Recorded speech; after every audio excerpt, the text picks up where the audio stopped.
Chennai Apollo மருத்துவமனையின் 2வது தளத்தில் அறையன் 2008இல் சிகிச்சை பெற்று வருகின்றார் முதல்வர் ஜெயலலிதா.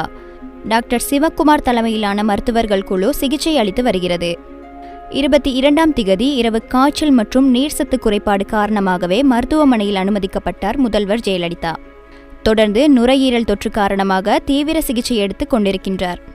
23ஆம் திகதி பகல் 1:50 மணியளவில் அப்போலோ குழும தலைவர் பிரதாப் ரெட்டியும் அவரது மகள் பிரீதா ரெட்டியும் முதல்வர் சிகிச்சை பெறும் அறைக்கு சென்று அவரது மருத்துவ அறிக்கையை படித்து பார்த்து மருத்துவர்கள் குழுவுடன் பேசியுள்ளனர். ஏற்கனவே முதல்வருக்கு சிறுநீரக பிரச்சினையுடன் மூட்டு வலி, உயர் இரத்த அழுத்த பிரச்சனையும் இருப்பதால் அதற்காக அவர் எடுத்துக்கொண்ட மருந்துகள் குறித்தும் பேசியுள்ளனர். 24ஆம் திகதி அதிகாலை முதலே முதல்வர் சிகிச்சைக்காக சிங்கப்பூர் செல்வதாக தகவல்கள் வெளியானது.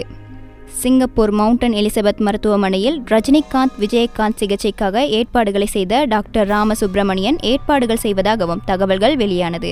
ஆனால் நவீன தொழில்நுட்பத்தின் மூலம் சிங்கப்பூர் மருத்துவர்கள் அங்கிருந்து கொண்டே முதல்வருக்கு சிகிச்சை அளிக்க முடியும் என்பதால் இப்போதைக்கு சிங்கப்பூர் செல்ல தேவையில்லை எனவும் கூறப்பட்டது.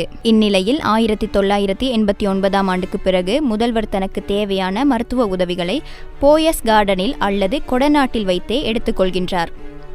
இதனால் எதற்காகவும் மருத்துவமனை செல்லாத முதல்வர் சாதாரண காய்ச்சலுக்காக இத்தனை நாட்களாக மருத்துவமனையில் இருப்பது பெரும் சர்ச்சையை கிளப்பியுள்ளது. இதற்கிடையே முதல்வருக்கு சர்க்கரை நோய் இருப்பது அனைவரும் அறிந்ததே. இரத்தத்தில் சர்க்கரையின் அளவு 300லிருந்து 400 வரை இருக்கலாம் என மருத்துவமனை வட்டாரத்தில் பேசப்படுகிறது.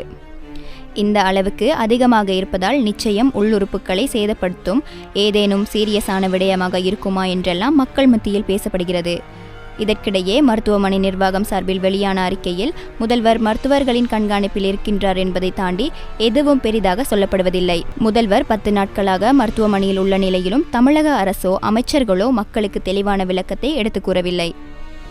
திமுக தலைவர் கருணாநிதி உட்பட பலரும் முதல்வரின் புகைப்படத்தை ஏனும் வெளியிட்டு குழப்பத்தை தெளிவுபடுத்தலாமே என கேட்டுக்கொண்டுள்ளனர்.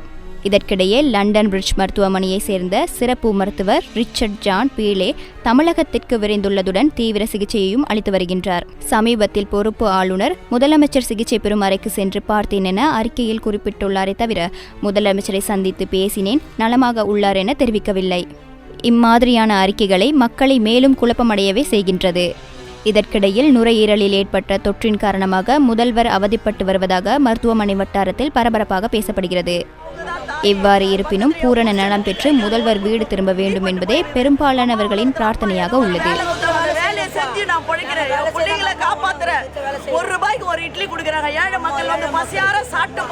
ஏற்கனவே சொன்ன மாதிரி மக்களுக்காக நான், எனக்காக மக்கள் என்று சொன்ன தலைவி உலகத்திலே புரட்சி தலைவி அம்மா தான். எல்லார் வீட்லேயும் அவருடைய நலத்திட்டங்கள் ஏழை முதல் பணக்காரன் வர, ஏழையாக இருக்கட்டும் பணக்காரனாக இருக்கட்டும், ஒவ்வொரு வீட்டிலும் அவருடைய அம்மாவுடைய நலத்திட்டங்கள் வீடு போய் சேர்ந்து கொண்டிருக்கிறது.